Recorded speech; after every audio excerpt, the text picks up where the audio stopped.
안녕하세요. 가슴 따뜻한 이야기를 전해드리는 핫팩 코리아입니다. 구독과 좋아요 눌러주시면 영상 제작에 큰 힘이 됩니다. 그럼 이야기 시작해볼까요? 오늘은 먹는 이야기를 해보려고 합니다. 사람이 꼭 필요한 세 가지가 있습니다. 의식주, 입고 먹고 자는 것. 이 중에서도 먹는 것은 정말 중요한데요. 저도 먹는 것 정말 좋아합니다. 여러분은 어떤 음식을 가장 좋아하시나요? 저는 피자나 치킨도 좋지만 따끈따끈한 찌개에 하얀 쌀밥과 반찬이 있는 한식을 가장 좋아합니다. 오늘 사연의 주인공은 베트남 유학생입니다. 이 유학생은 한국의 대형 마트에 갔다가 놀라서 기절할 뻔했다며 글로벌 커뮤니티에 글을 올려서 화제가 됐는데요. 어떤 사연인지 읽어보겠습니다. 안녕하세요. 저는 베트남에서 유학을 온 학생입니다. 작년 가을부터 한국의 대학에 교환학생으로 유학을 왔습니다. 제가 유학 오기 전 살던 곳은 인구 20만 명 정도의 교통이 편리한 도시입니다. 완전히 시골도 아니고 그렇다고 큰 도시도 아닌 중간 정도 되는 곳입니다. 대도시에서 약 50km 정도 떨어져 있습니다.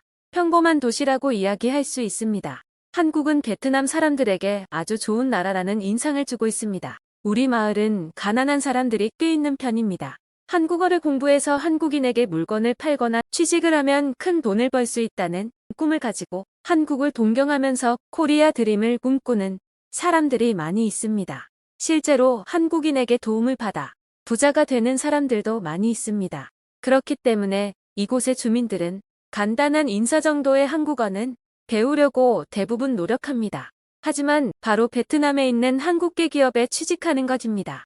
제가 한국 생활에서 정말 놀랐던 것은 물가입니다. 월세가 엄청나게 비싸다는 것에 놀랐습니다. 한국에 오자마자 월세 가격을 듣고는 길에서 자야 하나 싶을 정도로 놀라서 말레이시아에서 온 친구와 아파트를 공유해서 살고 있습니다. 월세 부담이 줄어들기는 했지만 이 가격도 제게는 엄청나게 비싼 가격입니다. 공과금을 포함해서 30만 원 정도 되지만 이 가격도 지금 부담스러운 가격입니다. 하지만 그만큼 한국은 일한 만큼 돈도 많이 주는 나라입니다. 한국어 시험을 준비하면서 편의점에서 일을 할 수 있었기 때문에 학교 수업이 끝나고 편의점에서 근무하고 받는 돈은 100만 원이 조금 넘습니다. 베트남 돈으로 계산하면 이 돈은 엄청나게 큰 돈입니다. 호치민의 제 친구가 기업에 취직해서 받고 있는 월급보다 제가 아르바이트로 받고 있는 돈이 더 많이 벌고 있습니다. 그래서 부모님께 용돈을 안 받아도 되지만 부모님은 수업료에 보태라며 용돈도 보내주고 계십니다. 부모님께 죄송한 마음에 편의점에서 빵이나 삼각김밥을 사 먹고 밥도 전부 요리를 해서 먹고 있습니다. 또 어떤 날에는 편의점 사장님께서 유통기한이 다 되어가는 제품들을 나눠주시기도 합니다. 하지만 한국에 대형마트가 없었다면 아마 전 적응하지 못했을 것 같습니다. 한국의 대형마트는 갔을 때 전 놀라서 기절할 뻔했습니다. 처음에 아파트에서 조금 떨어진 곳에 있는 슈퍼마켓에 갔었는데 그때까지도 근처에 있는 작은 야채 가게 정도는 가봤어도 슈퍼마켓은 처음 가봤어요. 함께 사는 말레이시아 친구도 들어가 본 적은 없었다고 합니다. 토요일 오후라 사람들도 많이 있었습니다. 건물 안에는 카트 주차장이 따로 있었고 카트들이 가지런하게 놓여 있었습니다. 베트남은 처음 슈퍼마켓이나 대형마트에 가게 되면 가방을 보관소에 맡겨야 합니다. 가방의 물건을 훔치기 때문입니다. 하지만 보관소가 보이지 않았습니다. 주변을 둘러보니 한국 사람들 모두 커다란 가방까지 들고 슈퍼마켓 안으로 들어가고 있었습니다. 우리는 그 모습에 충격을 받았습니다. 가방을 가지고 슈퍼마켓을 들어가다니 우리도 긴장한 상태로 어쩔 수 없이 가방을 가지고 카트를 밀면서 슈퍼마켓 안으로 들어갔습니다. 그리고 더 놀랐습니다.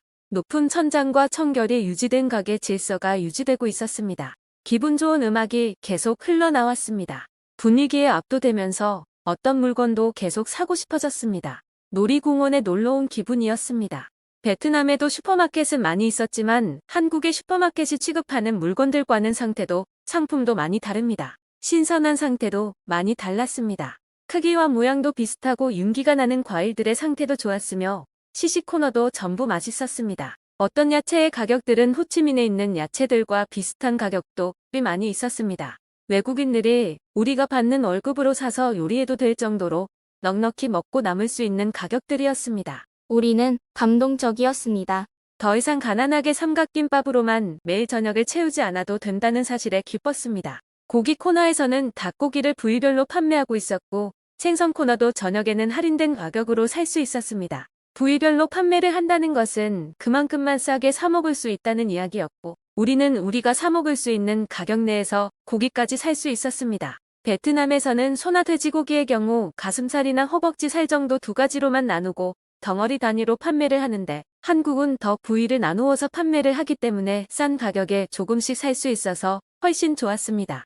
용도별로 찌개, 구이 등 필요한 요리에 쓸 수 있는 만큼만 살 수 있어 놀라웠습니다. 신선함에 있어서도 비교할 수 없을 정도였습니다. 가장 놀랐던 점은 바로 반찬 코너였습니다. 다양한 반찬부터 찌개용 재료와 각종 도시락 등 온갖 종류의 음식들이 사방에 늘어서 있었습니다. 편의점 도시락에도 감동을 했었지만 이곳의 스케일은 수준이 달랐습니다. 가격도 편의점보다 훨씬 저렴했습니다.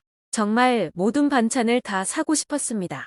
마감 시간이 가까워질수록 계속 할인 스티커를 붙여서 더 싸게 살 수 있는 반찬들이 많았습니다. 안 사면 손해보는 것만 같은 기분이 계속 들었습니다. 분명히 사려고 했던 물건이 아닌데 자꾸 담게 되는 것 같아 넣었다 뺐다를 반복하게 됐습니다. 생각했던 것보다 훨씬 많은 물건을 담게 됐고 끝났구나 싶었을 때쯤 과자 코너를 발견하게 됐습니다. 이곳은 정말 신세계였습니다. 한국의 과자는 베트남에서도 유명합니다. 편의점에서도 한국의 과자를 지나칠 수 없어 몇 번 사 먹었는데 이곳에서는 절반의 가격으로 사 먹을 수 있었습니다. 어떤 과자는 절반보다도 더 싸게 살 수 있었습니다.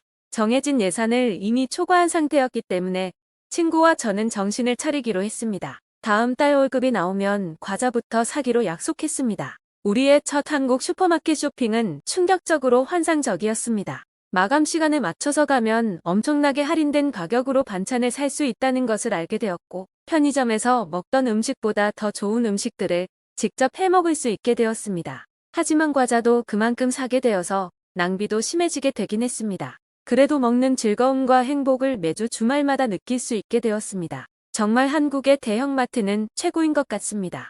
제 고향에도 이런 대형마트가 들어와 준다면 많은 사람들이 이용할 것 같습니다. 제 고향에 있는 작은 도시에도 이런 대형마트들이 들어와 준다면 정말 행복할 것 같습니다. 제 사연 읽어주셔서 감사합니다. 우리에겐 당연한 것들이 작은 도시에 사는 베트남의 유학생에게는 놀라운 일로 느껴졌나 봐요. 어떻게 보셨나요? 베트남의 유학생 한국의 대형마트를 경험하고는 놀랍기도 하고 부러워하기도 한 것 같습니다. 실제로 베트남의 슈퍼마켓에 비해 한국의 대형마트들은 그 규모가 몇 배나 큰데요. 각종 직원들의 친절함부터 상품의 우수한 품질까지 외국인들이 놀라는 점은 한두 가지가 아니라고 합니다. 외국인들은 이 사연을 읽고 어떤 반응을 보였는지 한번 보겠습니다. 한국의 점원들은 정말 친절한 것 같아. 난 나이도 많은데 외국인이라 물건을 잘 못 찾는데 점원들이 잘 찾아줘서 좋아. 한국 마트의 시식 코너는 정말 굉장한 것 같아. 처음에 공짜인 줄 모르고 당황했던 기억이 나. 한국의 1+1 문화는 미쳤어. 필요 없는 것도 자꾸 사게 되는 마법이야. 한국의 대형마트는 한국에 장기간 거주하는 외국인이라면 반드시 이용하게 되는 장소인데요. 베트남 유학생처럼 커다란 스케일에 놀라기도 하고 다른 외국인들처럼 친절함이나 시식 코너와 같은 서비스에 놀라고 감동하기도 합니다. 물론 미국이나 유럽의 더 큰 대형 매장과 비교하면 부족한 부분이 있을 수도 있겠지만 한국의 마트 직원들의 친절함은 전 세계 어디에 있는 분들과 비교해봐도 뒤처지지 않는다고 해요. 이건 바로 한국의 대전 문화 때문이라고 하는데요. 해외에서는 이 부분에 대한 평가가 매우 높다고 합니다.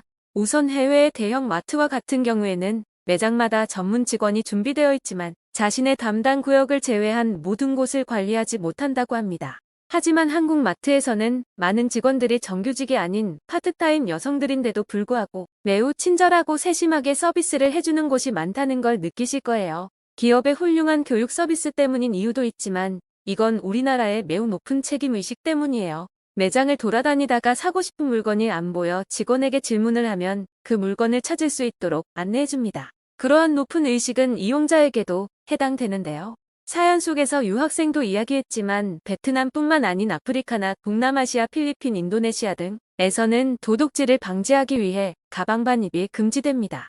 이것은 슈퍼마켓 시장에서 가장 큰 강국인 미국에서도 마찬가지인데요. 가방과 배낭은 물론이고 에코백 역시 금지됩니다.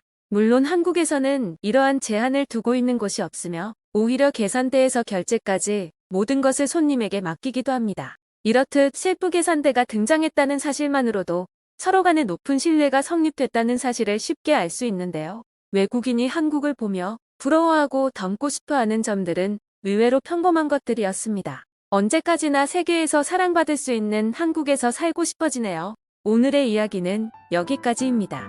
끝까지 시청해주셔서 진심으로 감사드립니다.